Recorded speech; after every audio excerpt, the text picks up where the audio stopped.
अस्सलाम वालेकुम everyone, welcome to my channel. My today's topic is vector subtraction.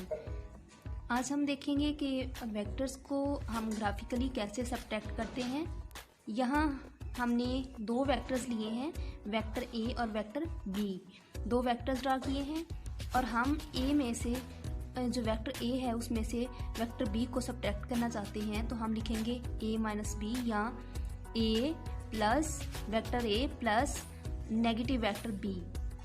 Minus B क्या है? Negative vector है। नेगेटिव वेक्टर क्या होता है? A vector equal in magnitude but opposite in direction to that vector is called negative vector. ये vector हमारे पास B है और इसका नेगेटिव वेक्टर ये हमारे पास माइनस बी है। अब हमने इनका रिजल्टेंट देखना है।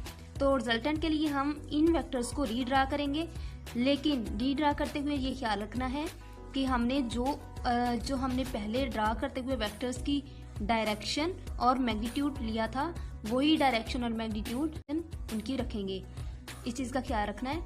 तो हमने वेक्टर ए को ड्रा किया और उसके बाद तो हमने यहाँ पे ए माइनस बी फाइंड करना है। तो पहले ए वेक्टर आएगा, उसके हेड से हमने नेगेटिव वेक्टर बी है तो नेगेटिव वेक्टर ड्रा कर लिया। अब इनका रिजल्टेंट लेना है। तो रिजल्टेंट के लिए हेड टू टेल रूल क्या होता है कि फर्स्ट वाले की टेल और लास्ट वाले का हेड इनको मिला दिया तो ये हमारे पास रिजल्टेंट वेक्टर आ गया। अब ये तो हमने ए माइनस बी जो है इनके लिए ड्रा किया है। अगर हम बी माइनस ए करना चाहें तब हमारे पास रिजल्टेंट क्या आएगा? तो बी माइनस ए के लिए सबसे पहले हम बी वेक्टर ड्रा करेंगे, लेकिन इसकी डायरेक्शन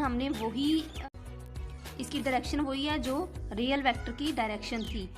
तो अब हमने क्या किया, बी के हेड से हमने माइनस ए जो नेगेटिव वेक्टर है यहाँ पे माइनस ए है तो हमने इसके हेड से वो ड्रा किया और अब हमने इन दोनों वेक्टर्स का रिजल्टेंट लेना है।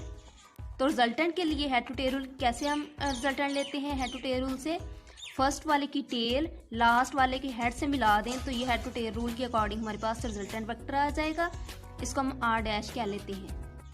अब हमने देखना है क्या ए माइनस बी इक्वल है ए माइनस बी जो है वो बी माइनस ए के इक्वल हो सकता है या क्या कम्यूटेटिव लॉ यहाँ पे होल्ड करता है। ये हमारे पास इसके लिए रिजल्टेंट वेक्टर आर था, ये आर डैश है।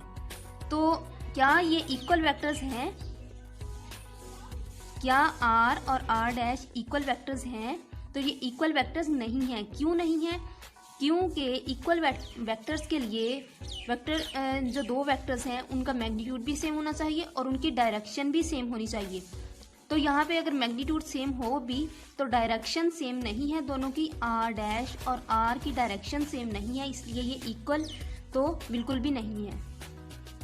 जब आर और आर डैश इक्वल नहीं है तो इसका मतलब ये हुआ कि ए माइनस बी और बी माइनस ए जो है वो भी इक्वल नहीं है।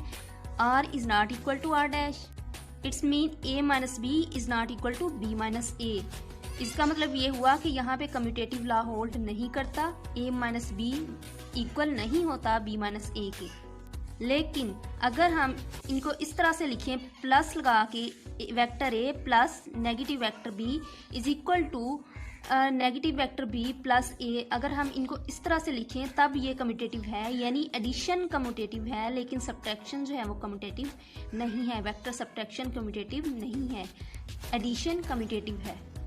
तो ये चीज़ इक्वल हो सकती है, ये सिर्फ माइनस लगा के या सब्ट्रैक्शन ये इक्वल नहीं होगा। ये था हमारा आज का टॉपिक। अगर आपको वीडियो अच्छी लगे तो लाइक कर दें, शेयर कर दें और मेरे चैनल को सब्सक्राइब कर दें।